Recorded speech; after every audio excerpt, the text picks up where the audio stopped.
हरिः ओं स्वस्ति न इन्द्रो विधश्रवाः स्वस्ति न पूषा विश्ववेदाः स्वस्ति नस्तार्क्ष्यो अरिष्टनेमि स्वस्ति नो बृहस्पतिर्ददातु पृथ्वीस्वामरुतः प्रसीन्मातरः शुभं यवानो विदथेषु जग्मयः अग्निर्जीवामनवः सूर्यचक्षसो विश्वेनो देवा अवसागमन्यः भद्रं कर्णे विष्णुयाम देवा भद्रं पश्येमाक्षभिजन्त्राः स्थिरैरङ्गैस्तुचवाङ्गुं सस्तु निर्भयसेमहि देवहितं यजायुः शतमिन्नुः शरदो अन्ति देवा यत्रा न सच्चक्राजरसंतरूणां पुत्रासो यत्र पितरो भवन्ति मानो मध्या कृतायुगन्तौ अदितिहृदौ अन्तरिक्षं दितिः माता स पिता स पुत्रः विश्वे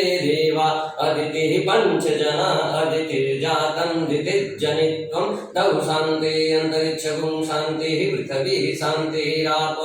शान्तिरोषधयः शान्ति वनस्पतयः शान्तिः विश्वे देवा शान्तिः ब्रह्म शान्तिः सर्वगुं शान्तिः शान्तिरेव शान्ति सामा शान्तिरेधि यतो यतः समीहसे ततो नो अभयं कुरुः सन्नः कुरुः प्रजाभ्यो अभयं नः पशुभ्यः सुशान्तिः सर्वारिष्ट शान्तिः